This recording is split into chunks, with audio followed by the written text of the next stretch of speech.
2, 3, 4.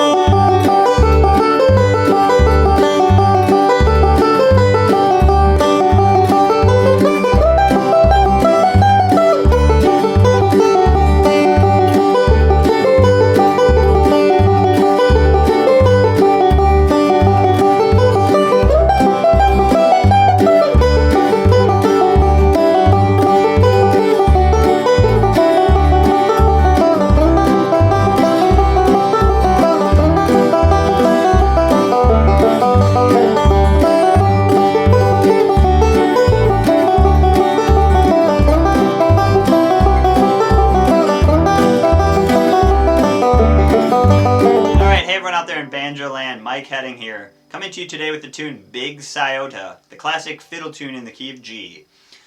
I've seen a lot of lower neck versions of this tune and a lot of great versions, but I thought as a challenge, to myself and to my students, I would write an up the neck version that you could kind of play in unison with a fiddle player or a mandolin player, at least for the first part, and then I drop back down to the second part just to mix it up a little bit. So this tune's going to get you moving all over the neck. We're going to go from, all the way down here all the way up to the 17th fret. So there's going to be a lot of practice moving around and a lot of practice using our open strings to help us transition between the different parts. So I'll break down the whole tune note for note, and then I'll show you a bunch of backup tips that you can use for the tune like this. All right, here we go. Here's Big Sciota. All right, so here's the A part to Big Sciota. Let me play the first two measures, and then I'll break it down.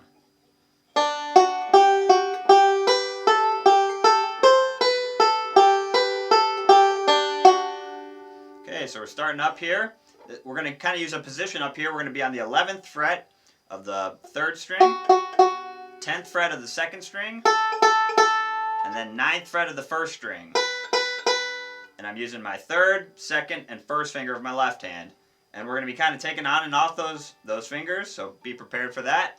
The other little thing we're going to do is we're going to have to wrap our thumb around on the 10th fret to get another note. So that's something you can practice, and we'll talk about that when the time comes. Okay, so let me play the pickup. So we're starting on beat 4, and we're actually going to hit the open 1st string, and then the 11th fret of the 3rd string. And I'm using the middle and index fingers of my right hand. So that's 1, 2, 3, 4, and one more time. 1, 2, 3, 4, and getting that pickup kind of solid is really important because that's going to set the tempo for the band or for your break. So don't skip over that pickup. That's really important to get the timing and the count of that really right. Okay, so here's measure 1. I'm starting with the thumb and the 5th string open, going to keeping all of these down, 11th fret of the 3rd string, back to the 5th string, and then I'm going to do kind of a backwards roll, 1st string, 2nd string, and then open. So let me play just that part. So kind of bouncing back and forth off the 5th string. One more time. And then I'm going back up to the 2nd string with my index fingers, keeping the 10th fret down. Then I'm going to wrap my thumb around and hit the 5th string on the 10th fret. So you really have to kind of squeeze your thumb around. I kind of use this lower part of my thumb. I don't try and do it up here, and you'll have to do what works for you. But one thing that I found works for me is if I use kind of more on the pad of my thumb, or even down here a little bit more. I can squeeze that around, and I have a radius fretboard, so that helps a little bit. But you'll have to kind of see what works for you. You could try and squeeze. I've seen some people do it. Squeeze their 3rd finger up there, so that's another option if it wrapping your thumb feels really weird. But if you're kind of familiar with some basic Scruggs style stuff, that's how he does it. He wraps his thumb around like that. So, okay, so let me play that whole first measure with the pickup. So here we go. 1, 2, 3.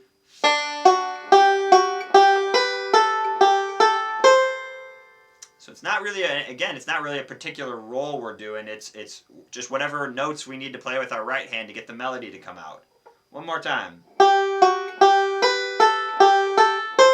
Okay, here's measure 2. We're going to do 2 backwards rolls in a row, 9, 10 open. So 1st string, 2nd string, 5th string. and then open first string, so you're going to take your first finger of your left hand off, and then, so it's basically the same pickup that we were doing on beat 4, so you're doing open first string, and then back to that 11th fret. Okay, so those whole first 2 measures sound like this.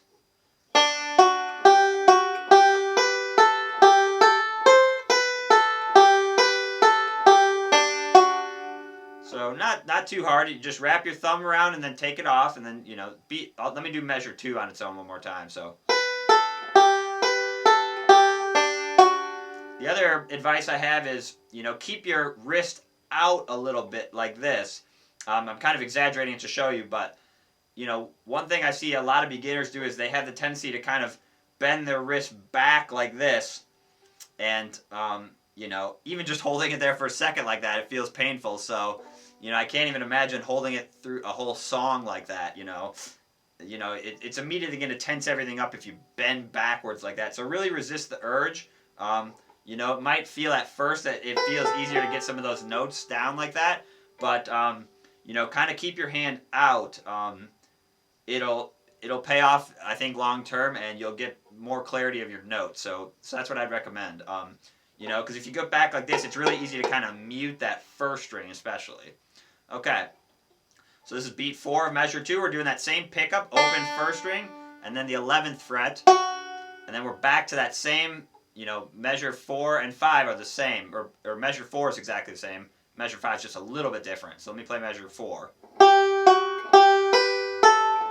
then I wrap my thumb around again. All right, here's measure 5. Okay, so I did a backwards roll, 9th fret of the first string, 10th fret of the second string, 5th string open, and then the 11th fret of the 3rd string with my index finger of my right hand, and then open 5th string. So and there's a little pause there. That's a quarter note on beat 3. So it's 1 and 2 and 3. Okay, so here's measure 4 and 5.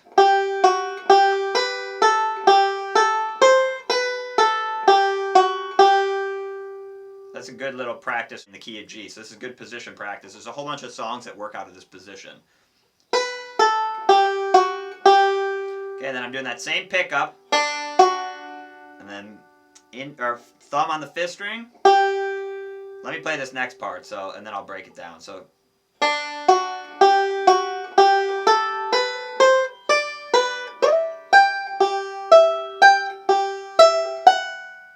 Okay, so that's the next 2 measures. So starting on measure 6, we're doing that thumb, index on the 3rd string, and then back to the thumb. And then we're doing a forward roll, or index on the 10th fret, and then 9th fret on the 1st string. So let me play that part. Then we're wrapping our thumb around. So it's kind of walking up the scale after you do those first 3 notes. Then I'm reaching my 3rd finger all the way up to the 12th fret, so you'll have to kind of, what I do is I take my 2nd finger off to give me a little bit of reach there. If you keep your 1st or your 2nd finger down, you're basically going to be trapped and you're not going to be able to get up there. So take your 2nd finger off at that point.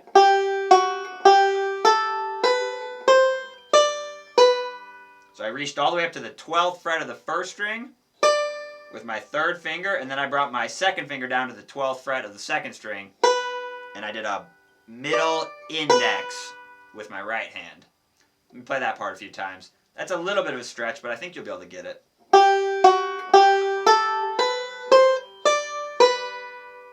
You know, you kind of work on taking the notes off at the right time, so it gives you you want to keep them down as long as possible so you get the tone to ring out, but then you got to take them off at the right time to release so you can get to the next notes too. So.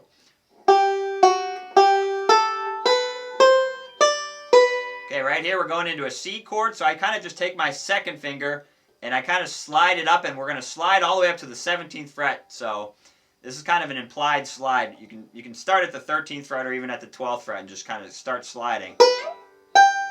So you're going, it's a quarter note slide, so you're going 1 and then you're hitting the 17th fret with your middle finger of your right hand. So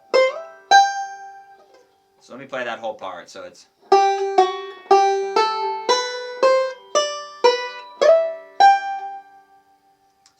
So get that timing of it. So it's 1 and 1 and then you're going to start rolling forward on the 5th string with your thumb, 2, and then keep your left hand down on the 17th fret, and 3 and, so you did thumb, index, middle, thumb, and then I'm bringing my first finger back down to the 14th fret and kind of sliding my second finger down to the 15th fret. So kind of shifting down like that. And then I'm playing 14th fret on the 1st string, and then 16th fret way on the 5th string. And I'm using my 3rd finger to reach up there. That's why you have to slide your 2nd finger down to allow your 1st or your 3rd finger to get up there. So that whole slide sounds like this.